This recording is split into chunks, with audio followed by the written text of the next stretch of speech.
Hello friends. तो I hope आप लोग सब लोग ठीक होंगे। How you people doing. चलिए, तो आज का जो हमारा सेशन रहेगा वो डिस्कशन पे रहेगा बैंकिंग अवेयरनेस और इकोनॉमिक्स के सिलेबस को लेकर, जो आपका एसबीआई पीओ के लिए होगा, राइट। तो जैसा कि आप लोग देख पा रहे हो अपनी स्क्रीन के ऊपर, ठीक है,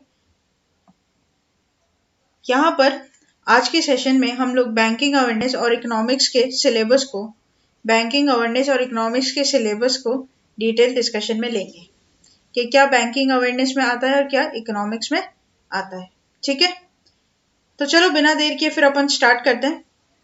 सबसे पहले आप लोग देख पा रहे हो कि आपकी स्क्रीन पर इंट्रोडक्शन टू इकोनॉमिक्स, पहले हम लोग बात करेंगे कि इकोनॉमिक्स का कौन कौन सा सिलेबस है जो हमें कवर करना है। ठीक है, उसके बाद सबसे पहले आएगा इंट्रोडक्शन में जो हम लोग लेंगे वो इकोनॉमिक्स के बारे में लेंगे, capitalistic economy, socialistic economy, communist economy. ठीक है, ये जितने भी टाइप की इकोनॉमीज होती है उसके बारे में अपन को डिस्कशन लेना है। ठीक है, जो अपन आगे आने वाले सेशंस में डिटेल स्टडी कर कर पढ़ेंगे। अच्छा, एक होता है नेशनल इनकम, जो कि बहुत ही इंपॉर्टेंट पार्ट होता है मैक्रो इकोनॉमिक्स का। ठीक है, मैक्रो इकोनॉमिक्स का one of the most important chapters में से एक होता है नेशनल इनकम, जिसमें आपकी जीडीपी, जीएनपी, एनएनपी, जीएनपी, इन सब के बारे में बताया जाता है, कैसे हम लोग कन्वर्जन करते हैं। जैसे हमें जीडीपी से आपको जीडीपी पे जाना है, जीएनपी से जीडीपी पे जाना है, एफसी से एमबी जाना है, मतलब फैक्टर कॉस्ट से मार्केट प्राइस पर जाना है। तो ये सब की कन्वर्जेशन किसके अंडर आती है? नेशनल इनकम के अंडर आती है। और नेशनल इनकम जो आपका कहाँ पर आता है? मैक्रो इकोनॉमिक्स का पार्ट है, मैक्रो इकोनॉमिक्स के अंडर आता है। ठीक है, तो ये बातें तो अपन को उसमें करनी है। अच्छा, इस दौरान इस आपका अभी अभी जो हम लोग का सेशन चल रहा है, उस दौरान अगर आप लोग की कोई भी क्वेरी होती है, आपके कोई भी सजेशंस होते हैं, तो आप उसको कमेंट बॉक्स में अभी पूछ सकते हैं और बता भी सकते हैं। ठीक है, तो देखो, एक तो हो गया आपका इंट्रोडक्शन टू इकोनॉमिक्स, जो अपन पहली चीज करेंगे। दूसरी अपन उसके बाद करेंगे फिजिकल पॉलिसी के बारे में। दो टाइप की पॉलिसी होती है दोस्तों, जैसे सबको पता है, एक होता है मॉनेटरी पॉलिसी और एक होता है आपका फिजिकल पॉलिसी। ठीक है, तो मॉनेटरी पॉलिसी जो होती है, मॉनेटरी पॉलिसी जो होगी वो होगी आपकी आरबीआई के अंडर।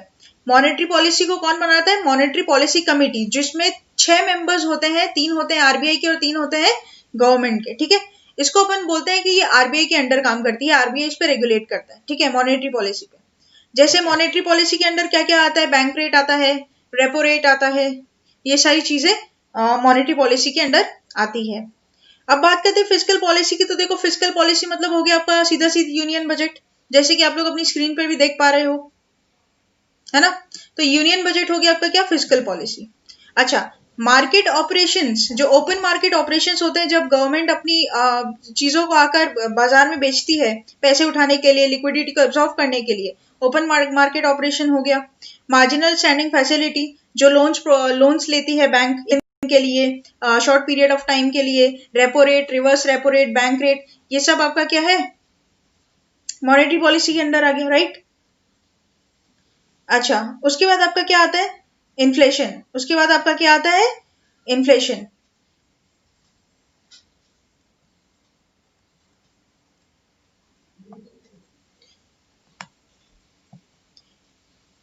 एक सेकेंड, ये स्लाइड को एडजस्ट कर देते हैं। हाँ, अब देख पा रहे होंगे आप लोग इन्फ्लेशन। तो देखो, इन्फ्लेशन की बात करूं मैं अगर, तो इन्फ्लेशन में ये जो टॉपिक है, ये सीरीज वाइज हम लोग करते चलेंगे। मॉनेटरी पॉलिसी आपसे मॉनेटरी पॉलिसी के बाद जो आपका थीम आएगा वो आएगा इन्फ्लेशन का। इन्फ्लेशन मतलब होता है महंगाई, और डिफ्लेशन मतलब होता है सस्ता, मंदी, जो अपने इकोनॉमी में आती है। ठीक है, अगर जैसे सपोज करिए आरबीआई ने अगर पैसा ज्यादा दिया कॉमर्शियल बैंक्स को, ठीक है, कॉमर्शियल बैंक्स ने वही पैसा एज ए लोन सिटीजन्स को बहुत ज्यादा दिया, तो आपकी सिटीजन्स की जो परचेजिंग पावर है वो इंक्रीज हो जाएगी। ठीक है, सिटीजन्स की परचेजिंग पावर इंक्रीज हो जाएगी तो वो प्रोडक्ट की डिमांड ज्यादा करेंगे। अगर उन्हें प्रोडक्ट की डिमांड ज्यादा की तो सप्लाई तो कांस्टेंट रहेगी और डिमांड बढ़ जाएगी। और ये एक क्या है? यूनिवर्सल फैक्ट है, जहां पर डिमांड आपकी ज्यादा होती है और सप्लाई कांस्टेंट रहती है, तो प्राइस ऑटोमेटिकली क्या कर जाता है? ट्रिगर कर जाता है, और इकोनॉमी में क्या आ जाता है? इन्फ्लेशन आ जाता है। ठीक है, तो इस बारे में अपन पूरी चर्चा करेंगे इन्फ्लेशन के चैप्टर में। जो करंट इंडिया का सिनेरियो होगा, जो करंट इंडिया का सिनेरियो अभी चल रहा है, इन्फ्लेशन का रेट और अभी जो डिटेल डिस्कशन होगी वो सारी बातें अपन करेंगे, ठीक है। उसके बाद फाइनेंशियल मार्केट, फाइनेंशियल मार्केट में आपके अपन जो पढ़ेंगे वो पढ़ेंगे कैपिटल मार्केट के बारे में, मनी मार्केट के बारे में और कमोडिटी मार्केट के बारे में, ठीक है।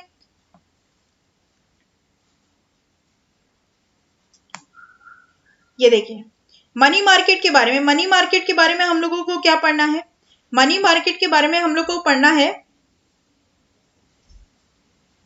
आपका, एक सेकेंड, ये स्लाइड ये वापस से इसको ठीक कर देते हैं यहाँ पे ताकि आप लोग को अच्छे से दिखे। तो देखिए आप लोग जैसे देख पा रहे होंगे अपनी स्क्रीन पे, मनी मार्केट इंक्लूड्स में क्या क्या आएगा, शॉर्ट टर्म, लॉन्ग टर्म, ठीक है, सर्टिफिकेट ऑफ डिपॉजिट, इंटरबैंक। तो मनी मार्केट बेसिकली क्या होता है, फाइनेंशियल मार्केट का एक हिस्सा है। फाइनेंशियल मार्केट के दो हिस्से होते हैं, एक होता है मनी मार्केट, एक होता है कैपिटल मार्केट। कैपिटल मार्केट को रेगुलेट करने वाली अथॉरिटी कौन होती है, सेबी होती है, securities exchange board of India, ठीक है। अगर मैं आप लोगों से एक क्वेश्चन पूछूं, चलो आप लोग के लिए क्वेश्चन है, अभी मुझे कमेंट सेक्शन में इसका आंसर देना, कि जो स्टॉक मार्केट है, जो स्टॉक मार्केट है उसको मैं, जो शेयर मार्केट है अपना, उसको मैं कैपिटल मार्केट में लूं या मनी मार्केट में लूं, कौन से मार्केट के अंदर आएगा बताओ, मेरे को कमेंट करके बताओ जल्दी से। दीपांतर दास बोल रहे हैं हाय, तो हेलो सर। आप लोगों के लिए मेरा एक क्वेश्चन है कि जो शेयर मार्केट है उसको कैपिटल मार्केट के अंदर कंसीडर किया जाए या फिर मनी मार्केट के अंदर।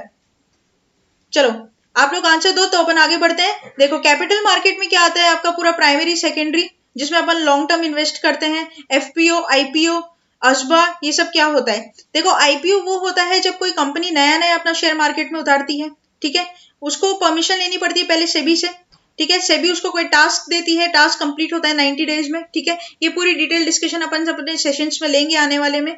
अजबा के बारे में अपन, मैं आपको बताऊं तो अजबा का फुल फॉर्म है आपका अकाउंट ऑफ ब्लॉकिंग एग्रीमेंट, ठीक है। इसमें क्या होता है कि आपके डीमेट अकाउंट में वो पैसे क्या हो जाते हैं, कटते नहीं है, ब्लॉक हो जाते हैं।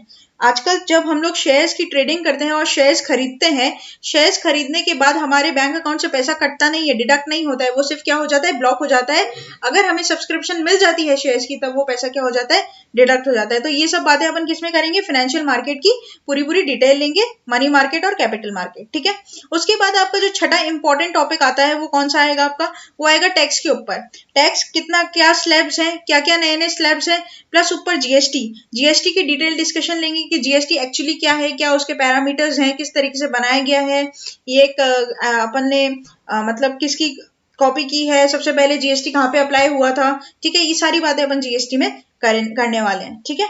ये तो हो गई पूरे ओवरऑल आपके इकोनॉमिक्स प्लस बैंकिंग की, इकोनॉमिक्स प्लस बैंकिंग के कुछ टॉपिक्स। अच्छा किसी भी कोई तकलीफ है तो कमेंट सेक्शन में मुझे लिखकर बता सकता है। अच्छा जो क्वेश्चन मैंने अभी आप लोगों से पूछा था कि शेयर मार्केट कैपिटल मार्केट या मनी मार्केट में से किस में आता है, तो देखो शेयर मार्केट हमेशा कैपिटल मार्केट में आता है, ठीक है। इसके कुछ रीजंस हैं, कुछ ऐसे रूल्स हैं, तो ये अपन अपनी जब डिटेल सेशंस लेंगे उसमें अपन कवर करेंगे, ठीक है। तो ये बहुत ही ज्यादा इंपॉर्टेंट होने वाला है एग्जाम पॉइंट ऑफ व्यू से, जैसे कि आप लोग देख पा रहे होंगे कि कई बार आप लोगों ने एग्जाम में इस सब के क्वेश्चंस भी देखे होंगे, ठीक है। बात करते हैं अपन अपने सेवेंथ नंबर पॉइंट की, जो कि है banking industry and banking history in India.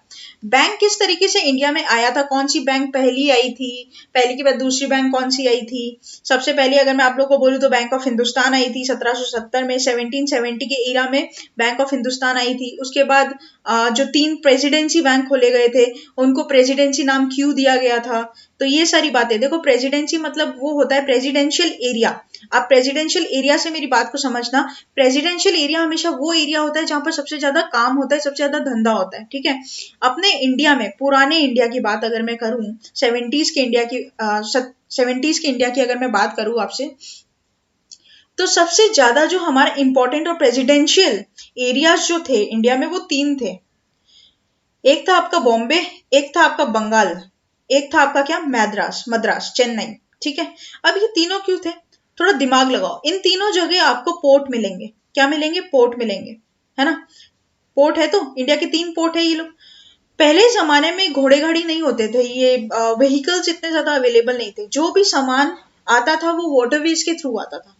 तो वाटरवेज के थ्रू आने के 3 ही रास्ते थे इंडिया में, या तो बंगाल में उतरेगा, या तो बॉम्बे में उतरेगा, या तो मद्रास में उतरेगा, ठीक है। इसलिए इन तीनों को क्या कर दिया था, प्रेसिडेंशियल एरिया बना दिया गया था।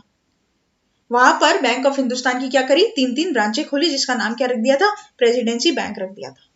ठीक है, वहां पर आते थे। अच्छा, अब बात करते हैं, देखो प्रेसिडेंसी बैंक, उसके बाद प्रेसिडेंसी बैंक किस तरीके से इंप्लीमेंट चेंज हुआ इंपीरियल बैंक ऑफ इंडिया, और आज के डेट में उसको अपन क्या बोलते हैं, स्टेट बैंक ऑफ इंडिया। क्या बोलते हैं, स्टेट बैंक ऑफ इंडिया। तो आप देख पा रहे हो स्टेट बैंक ऑफ इंडिया कितना पुराना बैंक है, कैसे नाम चेंज होते होते अमेंड होते होते हमारे आज के पोजीशन में आ गया। अगर मैं आपको 2020 का 2020 का सिनेरियो दूं बैंक का, तो आज के डेट में हमारे पास 12 प्राइवेट सेक्टर के बैंक है, 12 प्राइवेट सेक्टर। 1980 में इंदिरा गांधी जी ने 1980 में इंदिरा गांधी जी ने नेशनलाइजेशन शुरू किया था बैंक्स का, if I am not wrong, उन्होंने नेशनलाइजेशन शुरू किया था बैंकिंग का। एक्चुअली होता क्या था, पहले लोग बैंकों में पैसे जमा नहीं करवाते थे, क्यों, क्योंकि सारे बैंक क्या थे, प्राइवेट थे, और लोगों को प्राइवेट ऑर्गेनाइजेशन पे भरोसा नहीं था। अब अगर बैंक में पैसा नहीं आएगा तो अपनी इकोनॉमी ग्रो नहीं करेगी, इकोनॉमी कब ग्रो नहीं करेगी, इकोनॉमिक ग्रो तब करेगी जब बैंक में पैसा होगा। ये तो बहुत सिंपल सी बात है, अपन सबको पता है। तो ये सारी डिस्कशन अपन करने वाले हैं, एक मैंने आपको ओवरव्यू दिया है कि हम लोग आगे किस तरीके से काम करने वाले हैं, चीजों को पढ़ने वाले हैं। ठीक है, तो चलते हैं अपन अपने नेक्स्ट सेशन पे। देखो नेक्स्ट पॉइंट क्या बोलता है, नंबर 9th पॉइंट है आपका यहाँ पर। देख पा रहे होगे आप लोग अपने स्क्रीन पे। नंबर 8 है आप लोग का क्या, nationalisation phases of banks. Nationalise phases of banks का मतलब होता है कि किस तरीके से नेशनलाइज हुए। तो मैंने आपको बताया था, इंदिरा गांधी वाली स्टोरी अपन पढ़ने वाली है पूरी, कि उन्होंने कैसे तरीके से प्लान किया था, वो प्लान कितना सक्सेसफुल हुआ, कितना अनसक्सेसफुल हुआ, ये सारी बातें करेंगे। ठीक है, अच्छा 9th पे आता है आपका क्या, फाइनेंशियल इंस्टीट्यूशंस। ये नाबार्ड हुए, ये आपका सिडबी हुआ, और आपका आगे ये जो पेंशन के लिए होता है। ठीक है, ये सब के लिए जितने भी इंस्टीट्यूशंस बनाए हुए हैं, इन सब की बात अपन फाइनेंशियल इंस्टीट्यूशन में करेंगे। ठीक है, द 10th नंबर पे आप लोग देख पा रहे हो पीएसएल। ये थोड़ा आजकल बहुत है ना रिनाउंड और मजेदार, कुछ नया है, कुछ इंटरेस्टिंग चीज हुई है, मतलब ऐड हुई है। Priority sector lending. बैंक हमेशा उसी को ही लोन देना चाहती थी जिनसे उसको लगता था कि एनपीए नहीं होगा, जिनसे उसको रिकवरी होने के पूरे पूरे चांसेस थे। तो गवर्नमेंट देख रही थी कि बेचारे गरीब लोगों को तो लोन मिलता ही नहीं है ना। तो बेसिल नॉर्म्स आए, ये सब आए, बहुत कुछ हुआ। तो पूरी स्टोरी बताएंगे कि बेसिल नॉर्म्स भी क्यों आए थे, बेसिल नॉर्म्स में आने का क्यों कारण था, क्योंकि अपने बैंक बहुत लिक्विडेट हो रहे थे। ग्रेट डिप्रेशन आ गया था 1913-1914 के टाइम पे यूएसए में, वो यूएसए और जर्मनी की फाइट की वजह से। ठीक है, तो ये सारी बातें अपन इसमें प्रायोरिटी सेक्टर लैंडिंग और इन सब में करेंगे। ठीक है, लोन एंड मॉर्गेजेस। लोन कितने टाइप के लोन देता है बैंक, कितने टाइप के मॉर्गेज होते हैं, सिक्योरिटी रखनी पड़ती है कि हम लोग को लोन मिल सके। ठीक है, नेक्स्ट बात करेंगे, सबसे मेन सेंट्रल बैंक है हमारे कंट्री का, तो बात तो करनी ही पड़ेगी इसकी। RBI, reserve bank of India. क्या ये रूल्स एंड रेगुलेशंस है, कौन इसको चलाता है, क्या इसके रूल्स एंड रेगुलेशंस कहाँ पे लिखे हुए हैं। ठीक है, वैसे तो मैंने आप लोगों को कल के सेशन में भी बता दिया था कि आरबीआई किसके अकॉर्डिंग काम करता है, आरबीआई एक्ट 1934 के अकॉर्डिंग। और आरबीआई स्टेब्लिश कब हुआ था, 1 अप्रैल 1935 में हुआ था। इसके पर्पस क्या है, इसके फंक्शन क्या है, ये सारी बातें अपन करेंगे। ठीक है, 13 नंबर देखो, 13 नंबर पे यहाँ पे आपका बैंकिंग टर्मिनोलॉजीज लिखा हुआ है, जिसमें अपन हर वो चीज पढ़ेंगे जो बैंक में बैंकिंग एक्टिविटी में अपने को काम आती है। जैसे अपन आरटीजीएस करते हैं, एनईएफटी करते हैं, आईएमपीएस करते हैं, आईएफएससी कोड क्या होता है, स्विफ्ट कोड क्या होता है। ठीक है, ये सारी की चर्चा अपन इस सेक्शन में करेंगे। अच्छा, और दिखाते हैं नेक्स्ट अपना क्या है, ई बैंकिंग।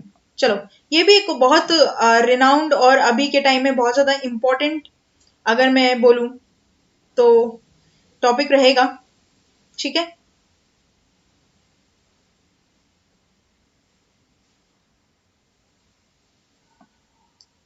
तो देखो इसमें क्या बोलता है,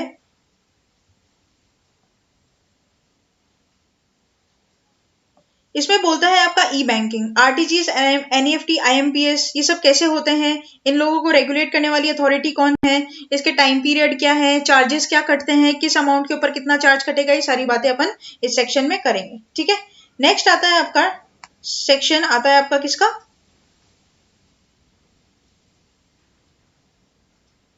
करंट अफेयर्स का। किसका, करंट अफेयर्स का। तो करंट अफेयर्स में अपन ने कल भी चर्चा की थी कि करंट अफेयर्स में हम लोग को लास्ट 6 मंथ्स के करंट अफेयर्स पढ़ने ज्यादा जरूरी हैं। ठीक है, इंपॉर्टेंट जो उसमें पॉइंट्स रहेंगे जिस पे अपन को फोकस करना है वो रहेगा स्पोर्ट्स के ऊपर, समिट्स के ऊपर, पॉलिटी अवार्ड्स के ऊपर, ऑर्बिटरीज के ऊपर, साइंस एंड टेक्नोलॉजीज के ऊपर, जो भी नई नई रिसेंटली घटनाएं हुई है करंट अफेयर्स में, वो सारी चीजें अपन को पढ़नी पड़ेगी। अपन को द हिंदू भी थोड़ा सा पढ़ना पड़ेगा, राइट, मंथली रिव्यू उसका भी पढ़ना पड़ेगा। नॉर्मल करंट अफेयर्स 6 मंथ्स के पढ़ने पड़ेंगे, और बैंकिंग के अपन को लास्ट 9 मंथ्स 12 मंथ्स के पढ़ने पड़ेंगे लास्ट ईयर के। बैंकिंग रिलेटेड एग्जाम आएंगे तो बैंकिंग के करंट अफेयर्स पूछ सकता है। स्पोर्ट्स में जैसे कनेरू हम्पी के बारे में पूछा गया था, तो इस तरीके से अपन को करंट अफेयर करने हैं। अच्छा, अब अपन एज ऑन एंडिंग की तरफ प्रोसीड कर रहे हैं, तो 4 चीजें जो आपको एग्जाम को प्रिपेयर करने के लिए हेल्प कर सकती है, वो 4 टिप्स जो रहेगी वो ये रहेगी कि आपको पहले क्या करना चाहिए, किस तरीके से एग्जाम से आने से पहले, मतलब एग्जाम की जो डेट होती है तब तक पहुंचने तक आपको प्रिपरेशन करनी चाहिए। 4 स्टेजेस में उसकी अपने ने डिस्कशन ली है, तो देखो अपन बात करते हैं उसके बारे में। आई होप आप लोगों को सिलेबस में तो कोई दिक्कत नहीं होगी, ठीक है ना। सिलेबस अपन ने पूरा डिटेल में पढ़ ही लिया, तो सिलेबस में मुझे नहीं लगता कि किसी को कोई दिक्कत होनी चाहिए। तो देखो, जो वो चार आइडियाज है, 4 स्ट्रेटेजीज है जो अपन को करनी चाहिए, वो ये है। पहला, develop habit reading, reading of habit, develop reading of habit. पढ़ने की क्षमता बढ़ाएं, रोज न्यूज़पेपर्स पढ़ें, लेटेस्ट मैगजीन वीकली पढ़ें, ठीक है। न्यूज़पेपर तो रेगुलरली पढ़ना चाहिए, ठीक है। हिंदी पढ़ो, इंग्लिश पढ़ो, इंग्लिश ज्यादा पढ़ो, हिंदू पढ़ो। देखो, हिंदू एक टफेस्ट है, ठीक है, इसकी लैंग्वेज बहुत टफ होती है, तो आप सेक्शंस में डिवाइड कर लो कि भाई आज मुझे ये सेक्शन पढ़ना है, कल मुझे ये सेक्शन पढ़ना है, ठीक है। उसके बाद जैसे कुछ वर्ड्स आएंगे जिनके मीनिंग अपन को नहीं पता होंगे, बट ऑब्वियस नहीं पता होंगे, तो फिर आप डिक्शनरी लो, खोलो, बैठो, देखो, सीखो, ठीक है। तो न्यूज़पेपर प्लीज रीड करो, बहुत इंपॉर्टेंट रहता है न्यूज़पेपर रीड करने के लिए, और एग्जाम के पॉइंट ऑफ व्यू से, करंट अफेयर्स को प्रिपेयर करने के पॉइंट ऑफ व्यू से बहुत ही क्लासिक चीज है न्यूज़पेपर, ठीक है। अच्छा, उसके बाद सिर्फ पढ़ना ही नहीं होगा, इंपॉर्टेंट पॉइंट्स को आपको लिखना होगा। एक कॉपी ले लीजिए, डेट डाल लीजिए, सेक्शन बना लीजिए कि भाई स्पोर्ट्स में आज ये इंपॉर्टेंट मैंने पढ़ा, पॉलिटिक्स में मैंने आज ये इंपॉर्टेंट पढ़ा, जहां कहीं भी कोई दुर्घटना हुई है, डैमेजेस वगैरह, इसके बारे में मैंने ये इंपॉर्टेंट पढ़ा, ठीक है। कॉन्स्टिट्यूशन के बारे में ये इंपॉर्टेंट पढ़ा, कोई क्रिमिनल हो रहा है तो क्रिमिनल के बारे में मैंने ये इंपॉर्टेंट पढ़ा, ठीक है। नोट्स बनाइए, कॉपी ले लीजिए, डेट डालते नोट्स बनाते रहिए, ठीक है। इससे क्या होगा, जब आप एग्जाम के पास पहुंचोगे, करंट अफेयर्स को रिवाइज करने के लिए पूरा पोथा नहीं निकालना पड़ेगा, सिर्फ आपकी वो कॉपी रहेगी, उसको रिवाइज कर लो, बस, वेल एंड गुड, उससे ज्यादा और कुछ नहीं, ठीक है। अच्छा, एब्रिविएशंस भी आते हैं, बैंक के एब्रिविएशंस जो होते हैं उनके भी अपन को देखना पड़ेगा। गवर्नमेंट ने क्या क्या नई नई स्कीम्स निकाली है, इंपॉर्टेंट डेट्स क्या क्या है, ये भी थोड़े याद रखने पड़ेंगे, क्वेश्चंस बहुत बार पूछ लेता है, ठीक है। और आपको एक बात बता दूं मैं दोस्तों, एसबीआई का एग्जाम को ही फॉलो करते हैं बाकी सारे एग्जाम्स, जैसे अपन ने कल भी बात की थी। एसबीआई पीओ पहले होगा, फिर आपका आरआरबी वाला होगा, फिर आपके थोड़े एओए वाले होंगे, इंश्योरेंस वाले होंगे, आईबीपीएस होगा। ये पूरा जो पैटर्न सेट करता है, इनका जो पूरा पैटर्न सेट होता है वो एसबीआई ही करता है।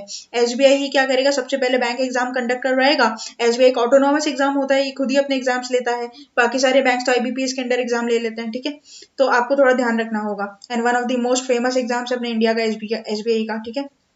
पूरी डिटेल डिस्कशन आपको बाकी फैकल्टीज ने दे ही दी है। चलो, अब बात करते हैं अपन थर्ड पॉइंट की, go through previous years question. Okay, let me just introduce you with this. तो थर्ड पॉइंट आपका क्या हो जाता है, go through previous years question, बहुत इंपॉर्टेंट है। As much as you can with analysis, analyse करो हर साल क्या चेंजेस आ रहे हैं। मैं आपको बता दूं, लास्ट ईयर में 2-3 साल में करंट अफेयर्स ने बहुत डोमिनेट किया है। कुछ कुछ पेपर्स तो ऐसे आए हैं जिनमें सिर्फ करंट अफेयर्स था, बाकी कुछ भी नहीं, कुछ क्वेश्चंस नहीं आए, सिर्फ करंट अफेयर बेसिस क्वेश्चंस थे, ऐसे भी एग्जाम्स हुए हैं। तो करंट अफेयर्स, अगर आपको एग्जाम क्लियर करना है तो करंट अफेयर्स तो पढ़ना ही पड़ेगा, इसको आप ड्रॉप नहीं कर सकते हो, छोड़ नहीं सकते हो, ठीक है। तो अपन को क्या करना है, करंट अफेयर्स को भी ध्यान में रखना है। अच्छा, चौथा पॉइंट जो लास्ट पॉइंट होगा वो क्या होगा आपका, रिवाइज करो रेगुलरली। आज जो तारीख है, जैसे सपोज आज 20 तारीख है, तो आपने 17 तारीख, 18 तारीख, 19 तारीख के करंट रिव्यूज को, करंट अफेयर्स को क्या कर लिया, रिवाइज कर लिया। एक अपना टाइम बांध लीजिए, शेड्यूल बना लीजिए, टाइम टेबल बना लीजिए। ऐसे तो आपको हम लोग भी देते रहेंगे करंट अफेयर्स की सारी जानकारी, पीडीएफ वगैरह जो भी होगा, ठीक है, सेशंस में वो कंप्लीट होता रहेगा। तो यही तरीका है एग्जाम को क्रैक करने का। ये कुछ 4 तरीके थे जिनको आप अपने रेगुलर स्टडी प्लान में इंक्लूड कर सकते हो। बाकी सिलेबस के बारे में अपन ने पूरी डिटेल डिस्कशन ले ही ली है। तो यहीं तक ही आज हम लोग बात करेंगे। आगे और चर्चा करेंगे हमारे अपकमिंग सेशंस में, ठीक है। तो बने रहिए हमारे साथ। Thank you so much, have a nice day, stay home, stay safe. Thank you.